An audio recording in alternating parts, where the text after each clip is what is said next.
Okay, it says it's loading. I see it says it like live right now. Yeah, it's okay. We should.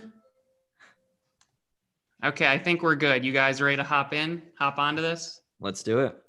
Let's do it.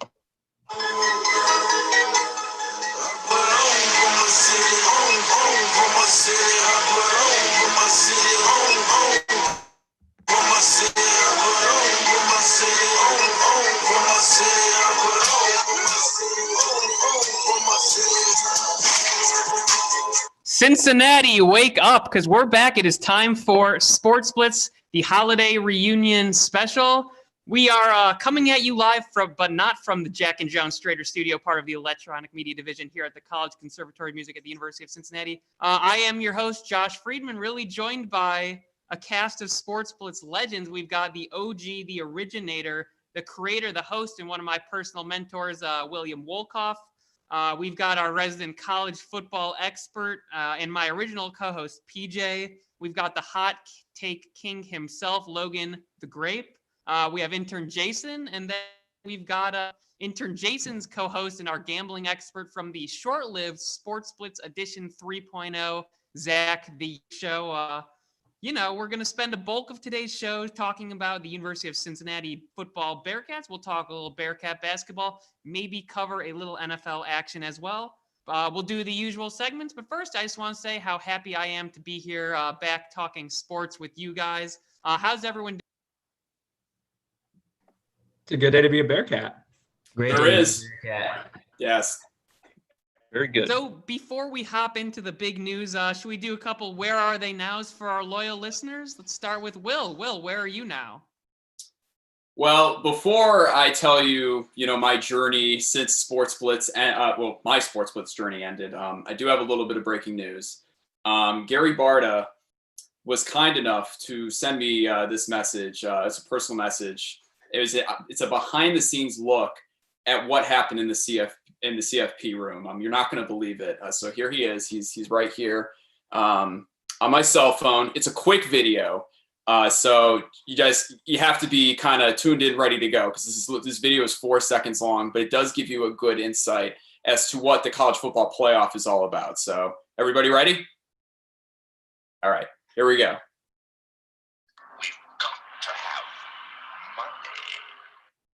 That's all. That's the message he sent me. Message heard loud and clear. Thanks, Gary Barta. Okay. So in all seriousness, hey guys, I'm Will. I guess I'm the original creator of SportsBlitz. I wanted to start a student radio sports talk show, when I was in college.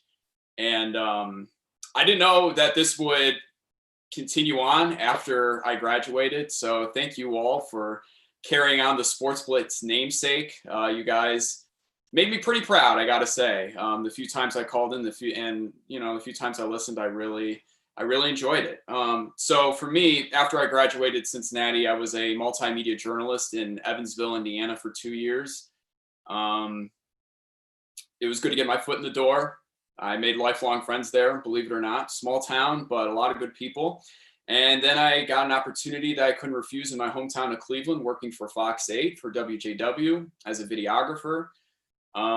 It's been a lot of fun. I've shot a few NFL games here and there. I get to shoot some high school sports, but most of the day in and day out is working with reporters and shooting and editing their stories. I also occasionally get to fly in Skyfox, the station's helicopter. So, I've been really lucky. I really enjoy my job. I enjoy my work, and that's what's happened to me. And I'm still a proud UC alum and fan, and still follow all the games as much as I can. How about you, Peach? Yeah, so I graduated from UC in 2019, co-hosted SportsBlitz we had a good 3-year run there between Josh, Grape, and myself. Graduated in 2019, started working for Anderson Township Planning and Zoning Department right out of college. Haven't left Cincinnati, just bought a house this summer. And getting married next summer. So life's coming at me fast. Congratulations. Thanks, guys. How about you, Grape? Yeah, pretty similar as PJ. I'm not working in the planning department. I'm working for the Reds now, but yeah, after I graduated, I worked for the Bengals for a little bit, moved on to the Reds. And I am also getting married this summer as well. Oh, Congratulations. Thank you. Yaeckshow? Yeah, I recently just graduated with Jason this past May. Obviously, crazy year with pandemic and everything, but I've been working from home for what seems like a year now, but it's only been like 6 months with ADP. And so far, I love it. I mean, I just chill here in my nice apartment and my dog, and that's really about it. Life's pretty simple right now. What's your dog's name? Ace. Nice. As for me, I graduated in 2018 after a hell run with PJ and Grape doing SportsBlitz. Of course, we brought in intern Jason as well. I graduated, I worked a year, and now I'm in law school. So that's where the journey finds me. Speaking of journeys, our Cats had a journey last night. Should we hop right into the game? Yes. Okay, so getting Got right a lot into to the game. say. Yeah, last night our Cincinnati Bearcats took on the Golden Hurricane of Tulsa from historic Nippert Stadium in what turned out to be a really choppy and frankly a very sloppy game from our Bearcats. Got on the scoreboard first with a Jerome Ford 41-yard score and added 3 more after that. Tulsa answered with a field goal and then a Corey Taylor touchdown scamper. Ritter and Alec Pierce, and that turned out to be one of the stories of the game last night. They connected on a 36-yard bomb to give the Cats a 17-10 lead. And that's where it would be at the half. And what were you guys thinking at the half? Should I start? Sorry, hello? Yeah, go ahead. Okay, go ahead. Okay, sorry. Yeah, this is Zoom stuff. That's how the world goes now. But, yeah, Josh and guys, I knew it would be a dogfight from the beginning. Jarrell White and Malik Vann were in and out of the lineup for the defense. So they were playing pretty banged up. Also, remember, no James Wiggins. I'm surprised he gave it a go at the beginning. I don't know what his injury was. It wasn't like a stress fracture. It was something that was like kind of serious. And I was surprised to see him out there. He was playing through like a stress fracture or something. Yeah. So I mean, that's brutal. So I was surprised, I appreciate him giving it a go, but hopefully he can be healthy for our bowl game coming up. But with all that said, which we will get into in a minute. Yes, yeah. Not to jump the gun, but so all that probably helped out Tulsa offensively. And by the way, defensively, guys, Tulsa doesn't get enough credit. They are ranked like 27th in total defense in the NCAA, and they have a Heisman candidate in linebacker, Zaven Collins. So going into the game, I knew it'd be tough. So I really wasn't surprised with the halftime score and also with the weather conditions. Yeah, and I felt really good about where we were in the first quarter. I knew Tulsa always seems to start out extremely slow and not really get into the flow of the game and always find themselves coming back.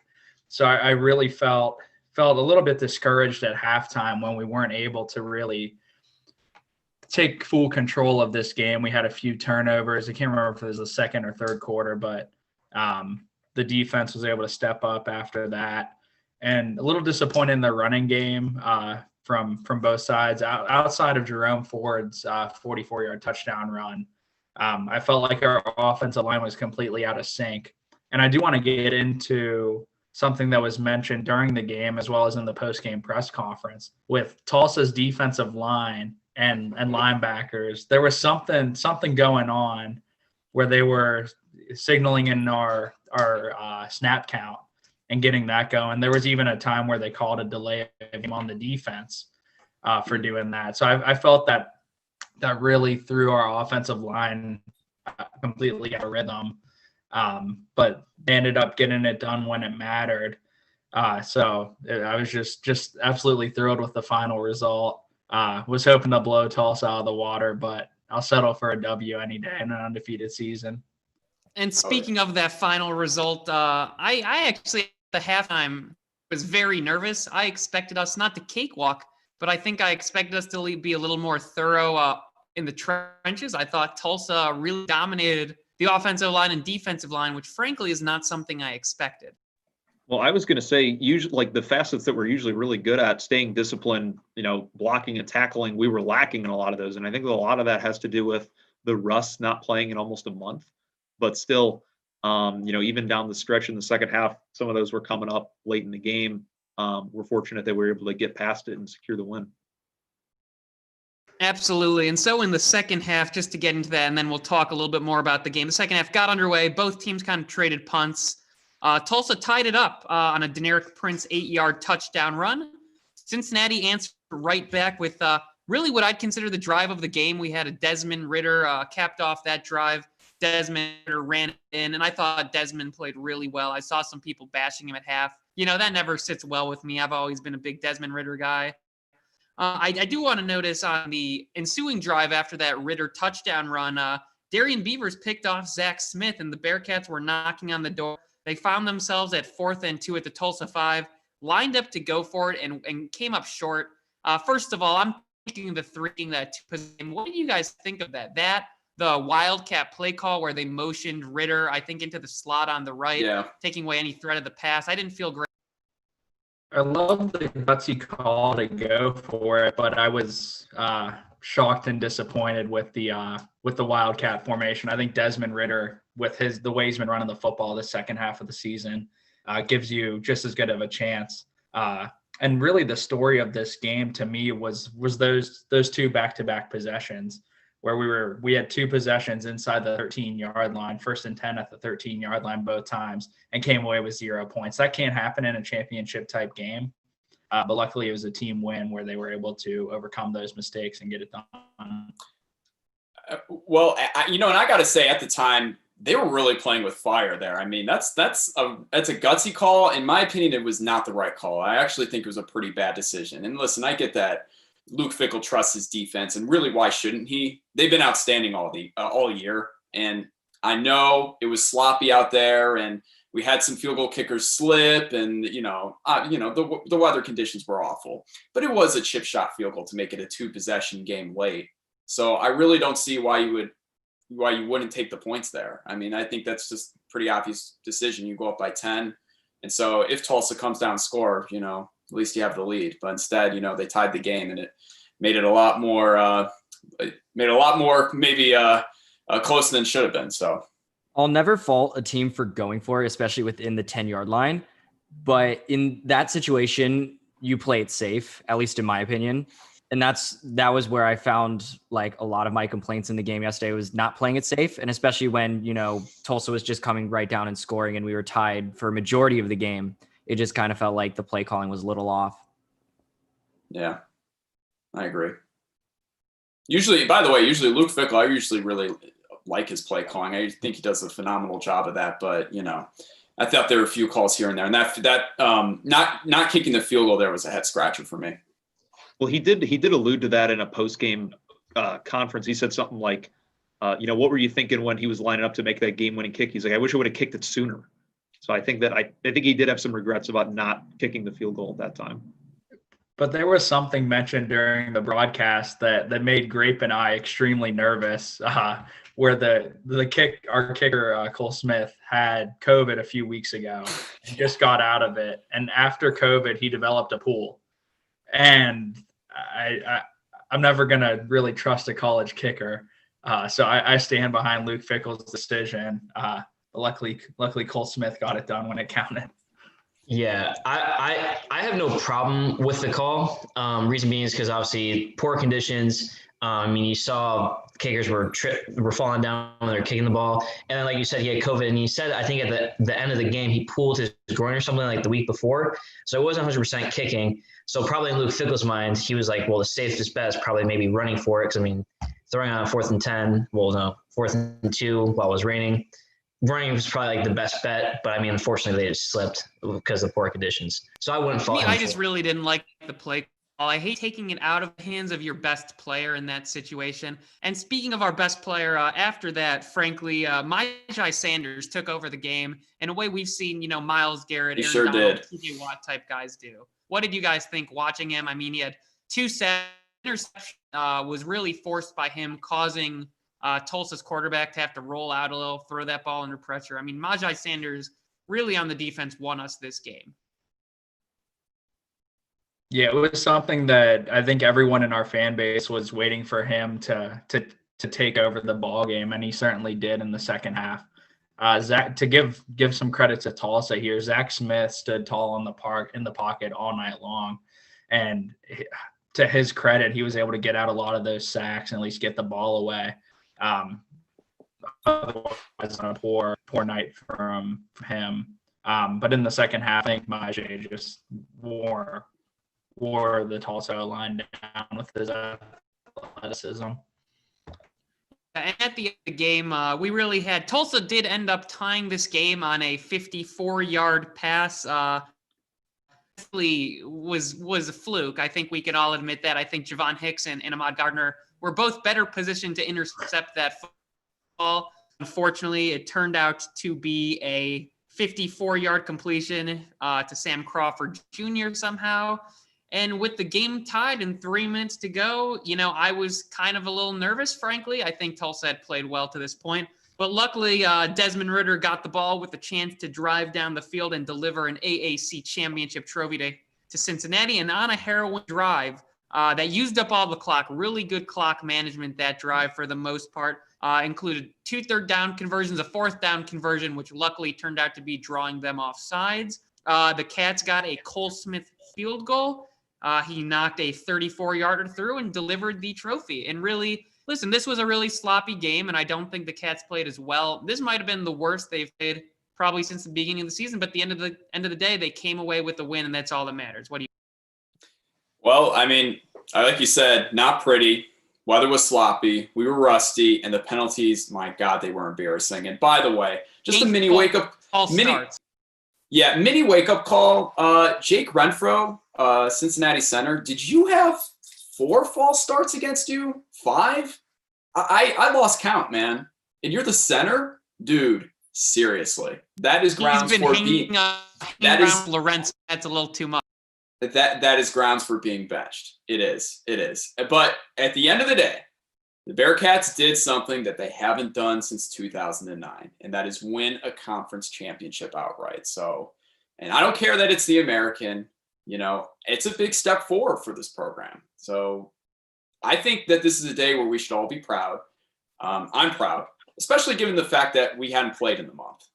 I think that definitely weighs in too. So I'm proud of Cincinnati's effort, and I think this is a huge step forward. And in a championship game, you won. That's all that matters at the end of the day. Yeah, and going back to Tulsa with that 54-yard completion, that was kind of my oh crap moment, because I knew there were going to be some fluky plays that would Tulsa to remain. PJ, I think you might be on mute. Thank you. So going back to the 54-yard completion for Tulsa, that was kind of my oh crap moment. I knew there were going to be some fluky plays that Tulsa was going to be able to pull off, and to have that happen so late in the game against an all-conference performer at both safety and cornerback was pretty concerning from my end. But again, just credit Desmond Ridder, credit the offensive line, even on that last possession for being able to draw Tulsa offsides. Just a clutch performance all around from our quarterback. That at the beginning of the season, I'm going to be honest, I did want Ben Bryant to come in after that South Florida game. But since that SMU game, that dominant performance down in Dallas, he's been the best player in the conference and one of the best players in the country. Yeah. Absolutely. It was a great win and a great way to cap off a season that was filled with a lot of uncertainty. I think with every team, not just Cincinnati, we was canceled. We had, COVID cases. It was really a season unlike any other. A lot of people thought maybe this would be the season a group of 5 team would sneak into the playoffs. Unfortunately, that didn't happen. Yaeckshow, what do you think? Did you think leaving that game last night, did you think we had a shot at the playoff? I'll be honest with you, I didn't. I think we'll all get into it later, but I just think the way we played and the way we were ranked right there, I didn't see the college football playoff changing, even with Notre Dame losing by, 24? I figured they'd stay the same, and unfortunately, I was right. Yeah, and we did have the playoff picture unveiled today. Do we want to talk about maybe that real quick? Yeah. Let's do So it. first, Go ahead. you guys watch the show where they unveil it and they draw it out for 47 hours? Oh yeah. I mean, what a watched. joke. What a tried to spectacle avoid that is. it. That's so ridiculous. I literally I woke up and I turned on the TV and I'm like changing to ESPN. They start the show and I'm like, can't you just like at the beginning of the game show it off to us, or not beginning of the game, beginning of the show, like just show it to us so we know. Like, don't make us wait 15 minutes in. They need those viewership. They need that viewership. They need those ratings. Like, hey, It was I had Gary Barta on at the beginning of this program. Do you not hear his message? It's all about the money. Hey, they're losing viewership everywhere else, so they're doing all right. And going back to Gary Bart, I have sent him a few emails, very, very classy emails, just trying to seek some clarification. But he, as expected, has not gotten back to me. Well, You your got to efforts don't call go them and say unnoticed. you're a big-time booster and you want to donate like a new wing onto their stadium to tell them, give me a call back if you want my donation. And then once he gives you a call back, you really give him a piece of mind. Yeah, I got some days off for the holidays, so I might as well try that approach to it and just see how far I can go. That's a good use of your time. Speaking of which, so we did have Alabama at number 1. I think no one was surprised by that. We had Clemson number 2. PJ is a resident in Grape. You guys are both Notre Dame guys. Give us some thoughts. Do you think yesterday was just a game where the Irish simply didn't have it? You think Trevor Lawrence makes that big of a deal? And Jake Slosky, I think his name is the middle linebacker on Clemson, was back yesterday as well. What happened yesterday? Yeah, I mean, Notre Dame just flat out laid an egg. There's no really other way to say it. For those who didn't watch the game, I mean, Notre Dame was in control in that first quarter, had 2 possessions in the red zone and in field goal attempts, and then had a 4th down conversion that slid off the receiver's hands. And then, of course, Clemson comes down and does what Clemson does and hits a 67-yard touchdown pass to Amari Rodgers. And the difference between those two teams is Clemson has guys at every level of their offense that can take off and score a long touchdown, and Notre Dame just doesn't. They just don't have the same skill talent that Clemson has. And that was really the difference in the game, in my opinion. There will be probably a top 15 pick when he's eligible to leave, the tight end for Notre Dame. Michael Mayer, yeah, he's only a freshman. Yeah, true freshman. He's going to be a stud. He's already – maybe it's just because he wears 87, but he does look like Gronk. He was insane. He plays like Gronk, too. Grape, what were your thoughts after that Notre Dame loss? Yeah, I wasn't able to watch the game live because I had to work, but after watching the highlights later on, I don't think I'm breaking any new ground by saying that Trevor Lawrence is the real deal. I mean, I think that he's going to be up there with Elway and Marino and, some of these other great quarterbacks in the NFL, just bona fide first pick in the draft, and is going to lead your franchise to the next level when he gets there. Just the fact that Notre Dame was able to beat Clemson a few months back without him, and then you add him there, and then it's a 24-point blowout. I think that's what the main difference was. Who are your guys' Heisman front runners while we're talking about Alabama and Clemson? What do you guys think? And we'll get into this a little more in fact or fiction, I believe, but just give me a general consensus. Personally, I like Alabama's wide receiver, Devontae Smith. I think he might be the best wide receiver I've seen in college. I mean, probably since my lifetime. I mean, my dad was saying he's even more fun to watch than Randy Moss, and that's to me, that's incredible because, I mean, my dad's a big Marshall fan, so. Every time they throw Devontae Smith the ball, there's no one within 15 yards of him, and I'm like, did they choose not to cover him? Then they show you him from the line. He just makes a ridiculous move off the line of scrimmage, and he's just gone. Like, there's nothing you could do to stop him. His footwork is better than Judy's from last year, and he's just way more athletically gifted. Yeah, and going if I were to have a Heisman vote, it'd be for Devonta Smith. I think it's going to be Trevor Lawrence that wins it, more of a career achievement award, but I think Devonta Smith's the best player in the country, bar none. And well, what I was going to add with that is I still think the favorite has got to be Trevor Lawrence, because not only did we, as you, Grape, just mentioned it, without him, they're beat by Notre Dame. And then with him, that's a 24-point spread. That means he's at least a 24-point player on his own. And I think with everything that he's accomplished, national championship as a freshman, going back the next year, losing to dominant LSU team, I think only loss of his career. Yeah, the literal only loss of his career. I think he's dominant. He's got everything it takes. If all those quarterbacks that have won the Heisman the last few years have won, I think Trevor Lawrence is almost a no-brainer at this point. I mean, hate to sound like an echo chamber, but I agree. Not to mention that Clemson lost to Notre Dame was a road game for them anyway, with, quarterback starting for the first time. I always mispronounce his name. Uivungale. Uyungale. Yeah, okay. That's always a tough one. You know who I really like, though, and he won't win, but I do like him. I like Kyle Trask. I think he's going to be a pretty good NFL quarterback. I mean, 408 passing yards, 3 touchdowns against Alabama yesterday. That's not an easy feat. Not to say like Alabama is this like really awesome defense, like some of their defenses of the past, but I don't think Kyle Trask gets quite enough love. And yeah, that LSU game is going to hurt. That LSU loss really does hurt him there. But I do like Kyle Trask, and I think he should get a little more recognition, in my opinion. But yeah, Trevor Lawrence, probably my Heisman frontrunner.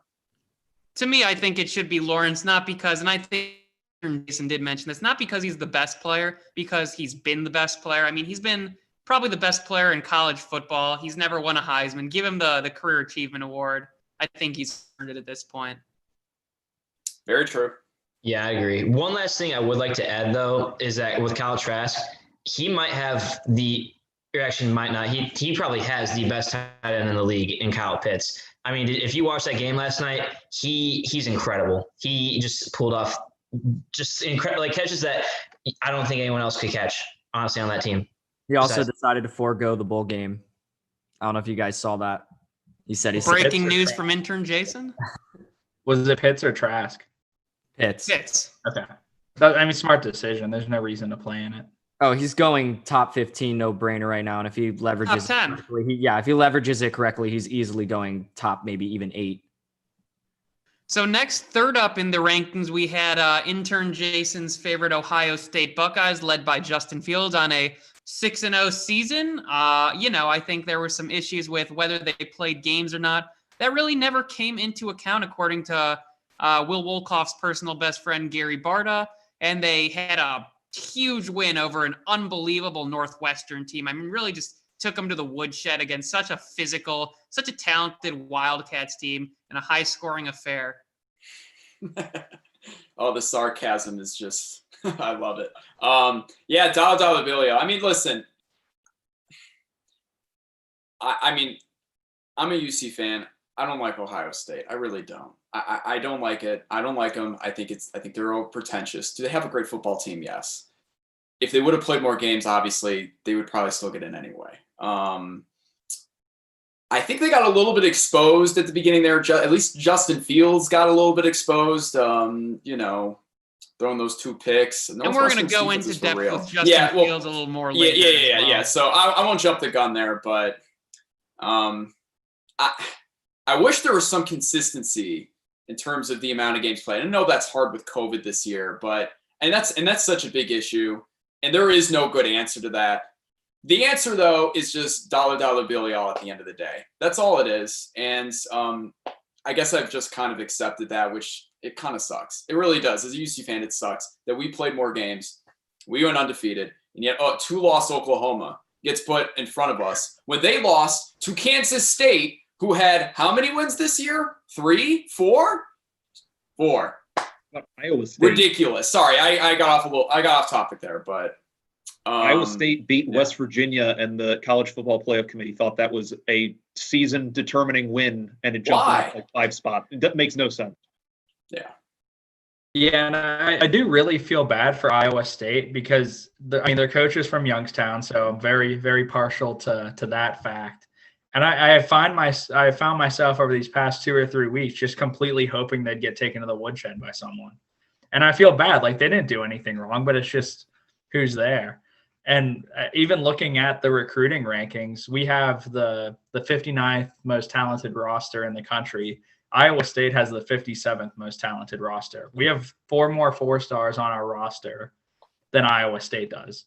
So the talent level is it's not like a Florida or Alabama, Notre Dame type talent differential. We're right neck and neck with Iowa State. So I have felt bad these past few weeks, but I'm glad to see them fall out. So hang on, PJ. So what you're saying is we could compete in the Big 12 and we'd be a good addition to the Big 12? You know, something that I've talked about on SportsBlitz back in 2015 and 2014. Is that what you're saying? So I'm going to kind of drop a hot take here, but there's no reason we couldn't have won the Big 12 this year. The Big 12 Yep. stinks. They stink. I mean, when Texas is ranked 17th just to kind of prop up the whole conference, you know something's going on. So I've been disappointed in that conference. My brother went to Texas, and I'll just say this Cincinnati team could beat Texas any day of the week. Sorry. Easily. And I think you could win by 20 in that game. The one thing that I was saying earlier is if Cincinnati had this last 2 years back in 2015, 2016, when they were looking to expand, I think it's a no-brainer. Even if they were originally trying to pick 2 teams, they would have taken Cincinnati anyways, would have just been off balance with 11 teams. I think if UC had Luke Fickell gone undefeated, would have been no question in 2016. The issue, go ahead. 2 years in a row, it almost killed all momentum. I mean, timing is everything, but then you go back and they choose Rutgers with some, you know, because they have some sort of New York market. I don't know anybody in New York who watches Rutgers. I think they care about Syracuse football if they care about college football. Most people don't even care about college football in New York City because there's so many professional sports teams there. Or they just care about St. John's basketball. I've not heard of a single Rutgers fan in New York City, just saying. And this is old stuff, but still. Yeah, let's circle back to the College Football Playoff Committee. My thoughts, OSU, listen, I think there's a difference between thinking they don't deserve to be in, which they clearly do because they're one of the best 4 teams, and maybe being a little peeved that they got in after really having the Big Ten bend over backwards to help them out, which, you know, you expect. Listen, the Big Ten has to do that. And if they don't do that, they're idiots. But still, it is a little frustrating as a team that plays all their games or almost all their games and does get left out. And Jason, do you want to wrap up on the OSU talk for today?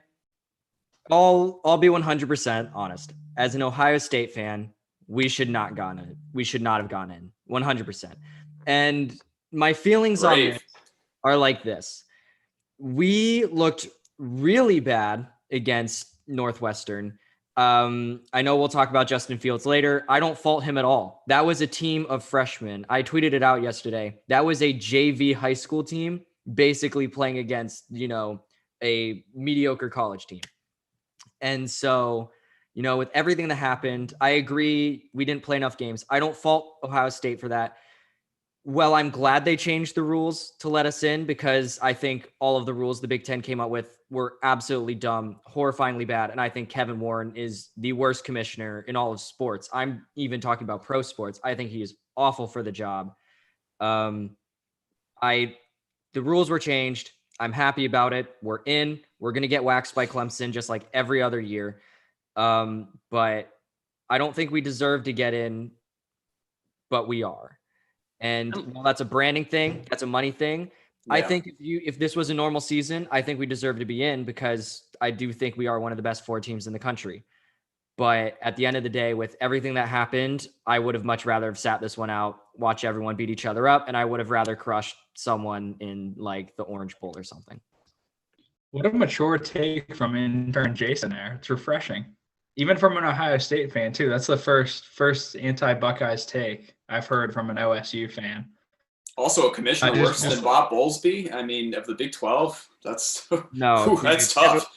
He botched almost every decision this year. First, he's like, "Oh, we're not playing." Then we are playing. We created a perfect schedule with weeks in between that to make up games. Which at that point, okay. My question for all of you guys, and I would like you guys to go around: if they had gone with the original format and they were bye weeks to make up the schedule, and Ohio State ends up being 9-0 right now instead of 6-0, what would you have let them in? Oh, I have no issue with them being 9-0, getting in. I think 6 games is complete, just Bush League, just allowing them to become the freshest team in college football playoff history. Like they're going to be peaking right around New Year's Day.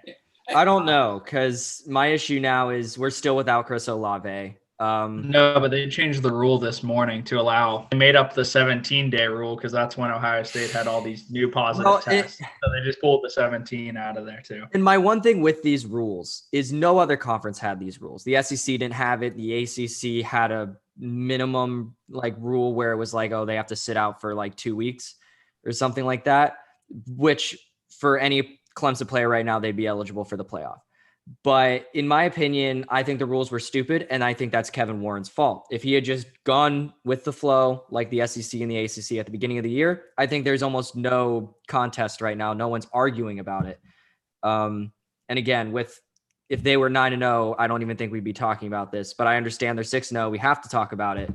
And I think people are right. People are right. We probably should have been left out. But it's just, it was not enough of a sample size, that's just, the 6 games compared to so many other teams that played 9, 10, even 11 in some cases, or, it's just, the sample size is so different. And that's not Ohio State's fault. It's not their fault. COVID, it's just like it wasn't Cincinnati's fault that they missed a month of football. COVID happens. It's a global pandemic, I really think that college football should have maybe made the season longer, or they should have canceled it altogether, just so we wouldn't run into these issues. I know you can't just cancel it altogether because of money, but just in terms of the fairness of everything and what we're talking, just these issues that we really shouldn't be talking about that we are talking about now, I think college football dropped the ball, and then specifically the Big Ten and the Pac-12. And kind of moving on, I know that, sorry, what were you want to finish? No, go ahead. I was going to say, I think Gary Barta said that the 6 games really didn't end up factoring into their decision. A team that played more than 6 games, Notre Dame, they slotted in at 4. Not something I was surprised about. I think we already hit them. Texas A&M at 5, again, not a surprise. You lost 1 game all year to Alabama, who's far and away the best team. I think Texas A&M probably deserved to be 5. We'll also talk about them a little later. 6 was Oklahoma, which frankly is a joke. You might as well just come out and say this is a brand invitational for the big teams, because the fact that Cincinnati was not 6 it's ridiculous. Cincinnati goes 9-0. We didn't lose to a 4-8 Kansas State team. We didn't lose to Iowa State. Iowa State's a good team, great. We didn't have any losses. Oklahoma being 8-2 or whatever, I don't care that they won a horrible Big 12. They had no business being 6th. And it's really just a big middle finger to all the group of 5 schools. Just come out and say, this is not for you. This is a Power 5 tournament, because that's all it is. Well, what do you guys think about that? That was ridiculous. I would say on top of that, we also did have 3 ranked wins this year. It wasn't like we were just playing Austin Peay and Montana every week. We actually had teams that were ranked and teams that were pretty tough all year long, and we ran the gambit. And by the way, when SMU was ranked, we killed them. So, and one thing I'll add on to that is Texas A&M is ranked 5th. I don't think anyone's arguing, because it is the SEC. They played 2 teams with a winning record the entire year. It was Alabama and Auburn, and they lost by 30 points to Alabama. So I really don't understand why Texas A&M wasn't They did have a big win against a very good Florida team. I know they had a good win against Florida, but Florida, has lost twice to Alabama, yes, or once to Alabama, once to LSU. But in my opinion, I still think if you're playing these teams that are 3-6 and you're trying to brag saying, oh, these are huge wins, when Cincinnati actually has 3 big wins, I still think Cincinnati should have been at least 5, because in my opinion, I still think that the SMU win is bigger than anything else. I have a hot take for you, if you guys are ready for one. Let's hear it. I am tired of these teams' legacies factoring into where they get ranked. Thank you. I don't care that Ohio State has this great program history and everything like that. Last time I checked, Ezekiel Elliott didn't suit up last week, circa 2015. So why do you factor that in when you're ranking these teams? That legacy only means something for 2 reasons: recruiting and fundraising. Keep it out of the rankings. I'm sick of it. You take a Cincinnati team with, keep everything the same: players, coaching staff, record, whatever. Take the University of Cincinnati's name off there and put any Power 5 name on there. We're a top 5 team. Guarantee you that.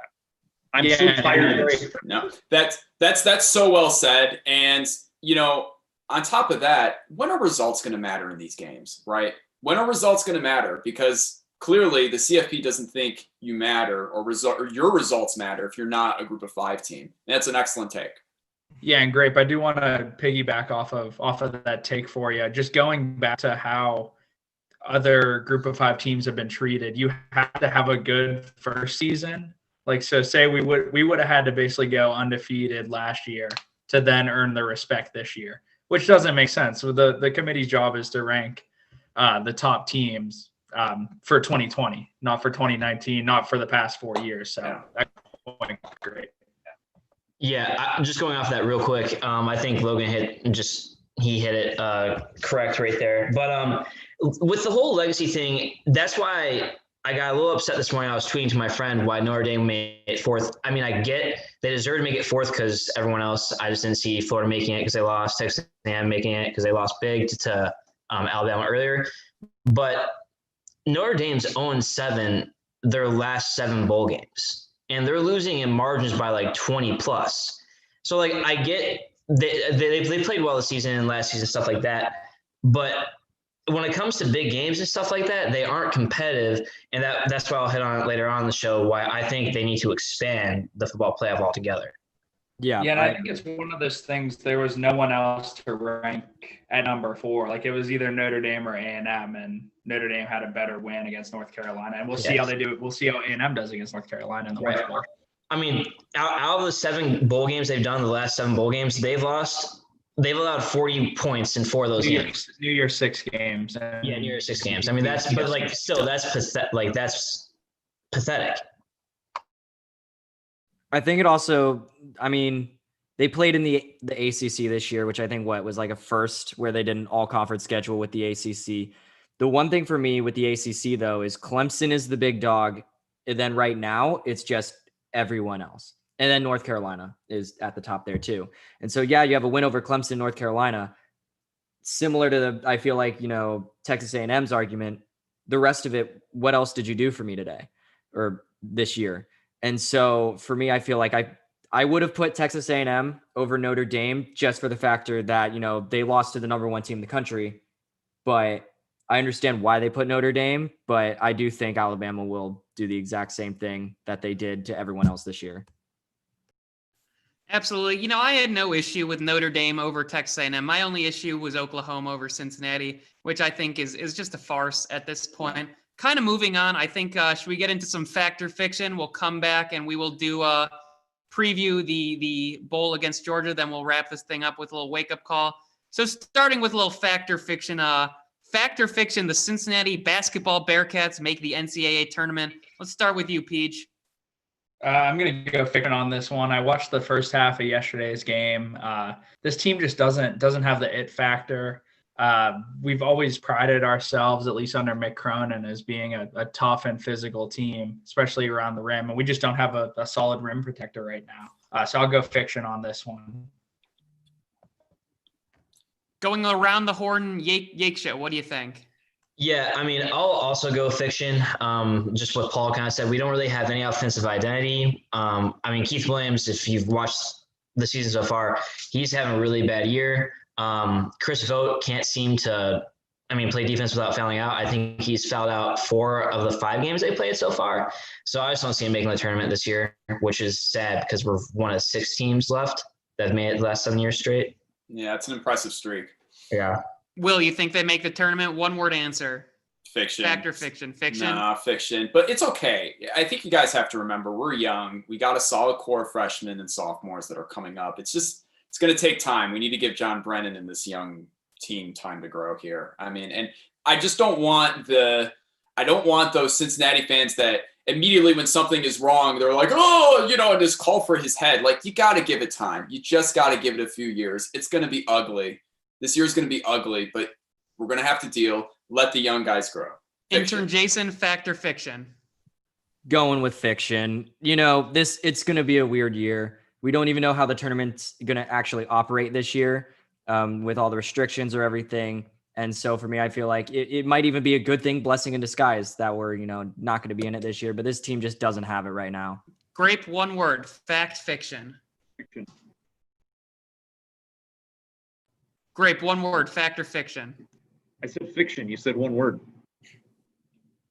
You could say more words after the 1 word if you want. It's 1 word with an explanation. Yeah, it was. I declared it. Gotcha. And then for me, I think I'm going to go fiction. And again, kind of as the legend Will Wolkoff, not Gary Barta, asserted, I'm not willing to call for Brandon's head. My one question I will ask, what is their identity? Because I feel like sometimes we are trying to play through our bigs. Sometimes we're trying to run. Sometimes we're trying to drive and penetrate. I just hope we have some kind of identity by this time, a month or 2. Yeah. Here's my answer. We're figuring it out. That's fair enough. I think we're I think it's square one. You know, it's not Mick Cronin with the defensive identity. It's nothing like that. It's square one, and it is what it is. Mm-hmm. Yeah, Okay, there let's was move on here for the sake of time. Fact or fiction? Josh Gordon is more physically talented than Adriel Jeremiah AJ Green. Let's start with you, Yaeckshow. Fact. Obviously, if Josh Gordon can stay on the field without getting in trouble, I think he's just way more physically gifted than AJ Green, and I don't even think it's close. Intern Jason? Yeah, I have to go fact on this one. You know, Gordon was a monster, and, you know, Adriel Jeremiah, he's regressed a ton. But I mean, if Gordon could have stayed on the field like consistently. Well, I'm asking who is more talented, not who had a better career. Yeah, well, yeah, that's what I mean by that. I mean, I just think Gordon was way better talent-wise. How about you, Grape or Will? You go first, Grape. Yeah, so I was curious about this one as well because I remember the flashes of Josh Gordon, but you know, going back to their combine days, I don't think Gordon actually participated in the combine, but from his pro day, 6'3", 224, Green 6'4", 211, Gordon 4'5", 40, Green 4'5". Like they're just very similar players. I would have to give the edge to AJ Green just because of his mental fortitude and ability to not smoke weed constantly. A true former Bengal employee. I'm agreeing with Grape on this one. I think AJ Green. Frankly, I don't even think it's close. The things that Josh Gordon could do athletically were pretty astounding. What he did with, frankly, horrible quarterback play, 250 yards in consecutive games. I know we're not going into stats here. I think if we're talking career, AJ Green, obviously much better career. Josh Gordon, just a more talented player. Unfortunately, he could never put it all together, we'll say. So going into number 3, fact or fiction, and we're going to start with intern Jason on this one. Des Ridder deserves to be in the Heisman conversation. Is that fact or fiction? Did he deserve to be in the conversation? Yes. Will he be in it? Probably not. And do I think, you know, there are 3 players probably better than him? Probably. But he definitely deserved a look, definitely deserves to, you know, be considered. But I just don't see it happening. PJ? He deserves to be in the conversation. If Cincinnati didn't have a reputation and a fact as having one of the best defenses in the country, he would have been under contention. Will? Oh, I think it's a fact. At least I think it should be a fact. You know, I think that, you know, he piloted a undefeated team. I mean, granted, the defense was maybe the main reason why they were undefeated, but don't look past his offense. I mean, he put up some pretty good stats, right? We have it right here. Especially, we only played 9 games, right? So 2,100 yards coming into total for. Is that passing and rushing? No, that is just passing. So he finished with around 2,100 yards passing, 600 rushing. He accounted for about 2,500 yards and 25 touchdowns. And really, he improved so much over the season. I don't think he had any chance of winning it. I would like to see his name and be in the conversation. Not saying he deserves an invite to Radio City Music Hall for it, but I think he deserves more hype than like BYU's quarterback. Frankly, yeah, I agree. They lost. And there is another. What do you guys think? Who'd you call on? Grape. Okay, thank you. I think No problem. whatever it being in the conversation is, I don't know if we can clearly define that, but I think he deserves to be just for what we accomplished as a team and him being the quarterback of said team, running the offense, being that leader, you know, on the field. I think that, you know, his stats speak for themselves and, you know, our record speaks for itself. I think that he deserves to be in the conversation. And Yaeckshow, finish us off. Yeah, I'm going to go fact here. Just kind of what everyone's been saying. Not too much to go from there. I just don't think smaller conferences are going to get known for, you know, Heisman players that are doing as well as, you know, other players of bigger conferences. I think that's the main problem. Yeah, I think that's fair enough. Okay, since we've got only a couple minutes left and we want to get to a lot of things, one word fact or fiction answers here. We'll leave the audience with a little intrigue. Fact or fiction, Luke Fickell will be the coach of the University of Cincinnati Bearcats this time next year. PJ, one word. Fact. Grape, one word. Fact. Intern Jason, 2 words. Fiction. Okay, Will, one word. Fact, his son committed there. That's a big reason. Family matters. Fact. And Yaeckshow, wrap us up. Fact or fiction? Fact? Okay, cool. Finally, fact or fiction, the college football playoff should be a Power 5 tournament. I think we really kind of went into that already. It frankly is a Power 5 tournament this well. It's just a matter of whether they're actually going to come out and say that. Do you guys think they should? PJ? Yeah, I think we covered this one pretty well. So it's they've made it abundantly clear. So I think it's just a Power 5 invitational run by a cartel. Intern Jason? I mean, it's fiction. It should be more than just this, but right now, with the way money talks, there's no changing until there's 8 teams. Will? Fiction and parody has never been worse in college football. Ohio State, Clemson, Alabama, we see them every year. So general world out there, are you really excited to see these teams again? And Yaeckshow? Fiction. Cool. Grape, did you go on this one? No, I didn't. But I'm going to say if they keep it the same, if we keep the same format, it's a fact. Just say that that group of 5 teams are excluded from this. You guys can do your own thing, figure it out yourself. And I've never understood the argument for not expanding the playoffs to at least 8 teams. I think that's something we'll get into a little bit later as well. Perfect. All right. So the last thing I want to get into before we get into our wake-up calls, I do want to preview our game against Georgia. Will, what are you thinking? Give us some breakdowns here. Give us some details. The game, January 1st at noon, I believe in Atlanta, Georgia. Unfortunately, probably not going to be able to go because there's a virus. But what are you guys thinking? First of all, are you guys happy with the matchup? I mean, I would have preferred Texas A&M. That was just me. I really wanted to see us get the six spot. Although 5 and 6 don't even play each other. Explain that one to me. Why don't 5 and 6 play each other to see who's like the team that should maybe get in? Why don't they play each other? Yeah, there are these ancient things called bowl contracts that there it is. Have some weight for some random reason. It makes no sense. Again, going off of what Will said, I did want A&M or Oklahoma. I feel like Georgia has really turned a corner down the home stretch by moving JT Daniels, the USC transfer and former Civil War general. If you guys look up his picture, he's been dynamite in the Civil War is nothing compared to the civil conflict, by the way. That's right. This is a pro civil conflict podcast, and but going back to Georgia, I think they're going to have a few, probably about a dozen guys opt out of this bowl game. So hopefully it's some starters. But I don't think we really match up with them well. But I'm excited to watch our Bearcats playing in a New Year's Day bowl. Well, hey, I will say I'm not sure if Georgia has seen. Well, maybe they have seen a defense similar to ours, but considering that they've gone through 3 quarterbacks this year, I mean, JT Daniels, I would assume is going to be the starter of this game. So he beat 3-1 Mississippi State, 2-win South Carolina. And then he did beat ranked Missouri, but that defense gives up 408 yards per game, and they're pretty not so great, ranked 66 in the country. So I don't really know if he has faced a defense like ours before. I mean, our defense is pretty good. We're 13th. But we're going to have to get creative offensively. We're going to have to find a way to move the ball because Georgia's defense is also really good. So I think it's going to be a low-scoring game.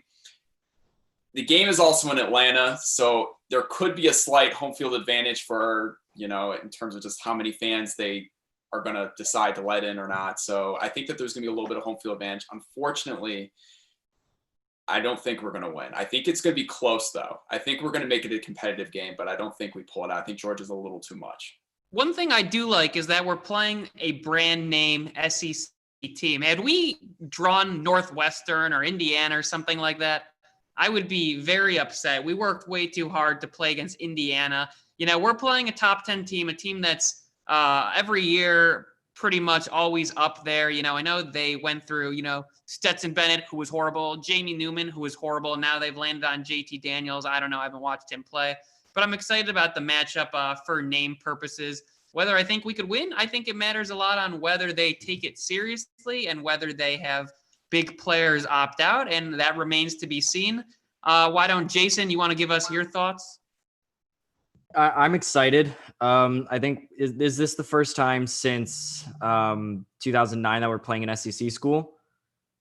I believe it is. Yes. And so, and you know, wait. Well, actually, we played Vanderbilt Vanderbilt, but that was that was my freshman year in it's not the Belk Bowl. What was it? It was the Liberty Bowl. Liberty Bowl. Liberty Right. Bowl, yeah. Sorry. Go ahead though. Yeah, but you know, for me, you know, that's the conference that talks the most game. They're the conference that tries to claim they're the best all the time, and their bowl record's always, you know, middle of the road. And so I'm excited because I think we do have a chance to upset them. And, you know, this could be, you know, not a make or break game for the program, but one that like definitely gets us on the map. Oh, Yaeckshow, what are your thoughts? It can only benefit us. There's no calling this matchup, which I'm excited about.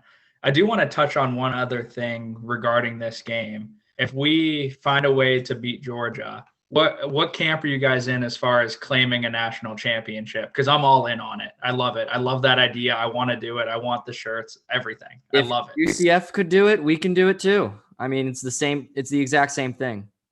Yeah, I kind of hated that UCF did it, but that's because it wasn't us. I'm just going to be real. I'm all for it.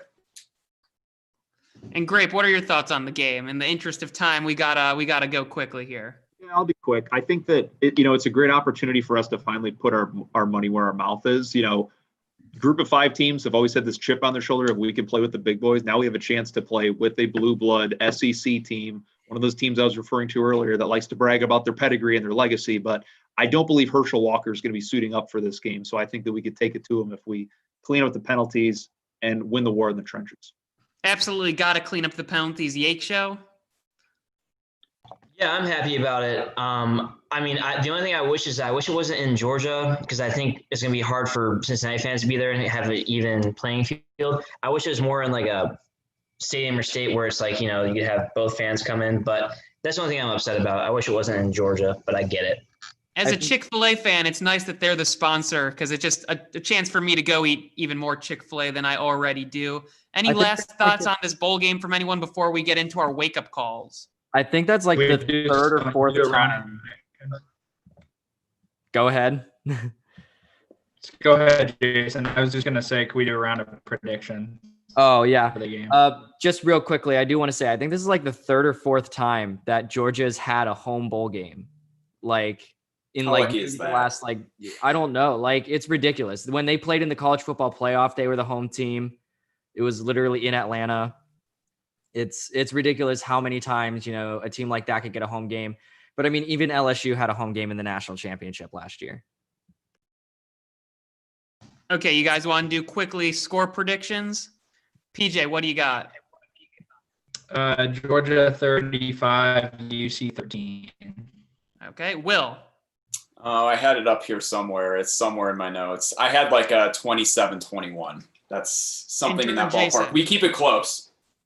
34-27 Georgia. Okay, Grape. I was going to say 28-21 Georgia. Yaeckshow. Dude, I don't know what you guys are thinking. I'm thinking Bearcats by 90. So There we go. Yeah, I love the spirit.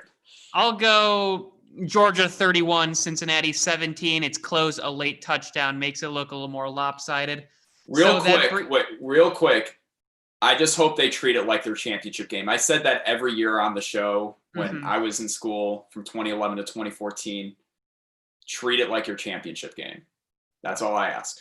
Yeah, I expect us to come out and play hard. I think these guys are extremely talented, and I think they know that this is it for them, for the seniors, for some of the younger guys. This is going to be obviously a huge game. Something else that's huge is Wake Up Call. A little intro music for you, fellas. Insanity at its finest. Firestar, riot maker, moon-stricken, animal in need, bad seed, untamable. Hello? You play to win the game. Playoffs? We're talking about playoffs? I am the thing that keeps you up at night. The evil that haunts every dark corner of your mind. Wake up in there already! Wake up! Zombies! Time to get loud, time to get mean, time for today's Wake Up Call. Let's start with Yaeckshow. Yeah, sorry, minor difficulties. I think what we've all been saying, I think I don't understand why the college football playoff isn't expanding at least to 8. I think 12 teams. I think it should be 12 teams, give the top 4 a first round bye, and just do like a bracket thing.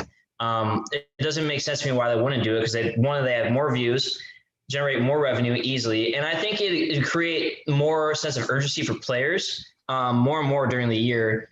And seasons a couple of years back, you see players, opting out of the season with 4 games left, or bowl games that aren't as meaningful, and they just don't play it. I think if you do a bracket, creates more urgency, and players will probably stick around. Everyone will play. I think that's what they should do here on out. Because no offense, I'm not really excited to watch either of these football playoff games at all. I think Clemson's going to get waxed by Ohio State. And then Alabama will just kill Notre Dame. Wow. Okay. That's a pretty big qualifier right there. PJ, who are you waking up today? Wait, Yaeckshow, do you say you think Clemson is waxing or gonna get waxed? I think they're gonna get waxed. Okay. We'll have to see if that prediction You're more confident than I am. PJ, who do you got this wake-up call? For my wake-up call, I'm going with the Wildcat formation. I was watching the Northwestern Ohio State game earlier yesterday morning, and I was like, okay, I'm going to do this in my wake-up call, and then it finally worked. And then, of course, going into the UC game last night, they run on that 4th and 2. So that caused me to bring it up. When was the last time a team actually passed out of the Wildcat formation? I think it was Ronnie Brown, Miami Dolphins. That's what I'm thinking when they played the Patriots in 2008. It worked one time and then go ahead. Pitch. Intern Jason, who are you waking up? So I'm going to turn the page real quick. We didn't get to talk about the NFL much today, but I'm just waking up the Cincinnati Bengals organization. For the reason being, you drafted the number 1 overall pick, best can't miss quarterback prospect of the year, and you let him get demolished by an offensive line that we have known has been a problem for over 3 years. We have known since Andrew Whitworth left that this offensive line was going to be a problem, and they just left it. They made no changes. They let Bobby Hart get on the field, who is a turnstile on the football field, and they just let Joe Burrow almost ruined his career. He'll be back next year. He's going to be gone in free agency. I can almost guarantee it. He'll get the largest contract by a quarterback ever, and he's going to lead a team like the Dallas Cowboys to like 5 Super Bowls. Okay, Grape, who you got? I'm waking up the Big Ten. I know we discussed that quite a bit earlier in the show, but, these guys were virtue signaling right out of the gate when this virus first hit. Like, we're bigger than football. We're not going to put our players at risk. And then they just bent over to the mob as soon as they realized how much money they were going to lose. SEC is just dominating the rankings and collecting all this sponsorship revenue. And they're putting their teams in a horrible position. They did that all year. They realized we need to get 8 games in to even qualify for the playoffs.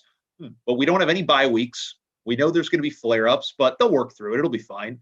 And then they're making Ohio State look so bad, rightfully so, because they keep bending all these rules just to make them eligible. They took, they took off a few games to make them eligible for the Big Ten playoff. And then, PJ, you mentioned that they just shortened that COVID protocol time. So they keep changing these rules. And all these fans who aren't, Big Ten fans or Ohio State fans are looking at them like they're the golden child. And it's rubbing a lot of people the wrong way. So I'm waking them up today. Great call. And Will, how about you?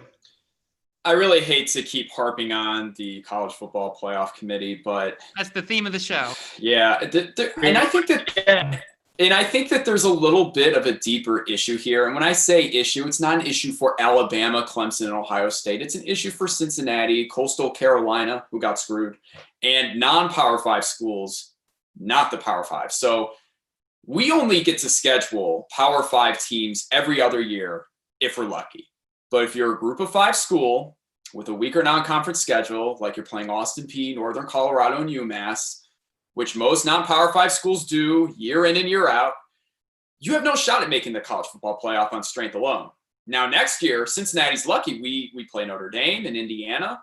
They should be, Notre Dame should be a top 10 team going into the year. Indiana probably top 20. So if Cincinnati runs the table next year, goes undefeated, maybe we'd have a better chance if we went undefeated next year of making the college football playoff. But that's just it. There's no incentive for Power 5 schools to playoffs. We come around with a good football team every few years. That's scary for them. So why would they want to take the risk when you could just take the risk every 3 years if you are in the Power 5?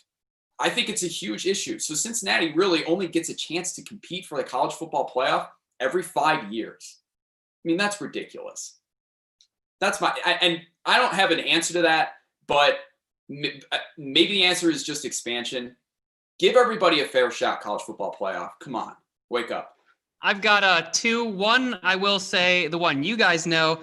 People who are upset about the Indians changing their names.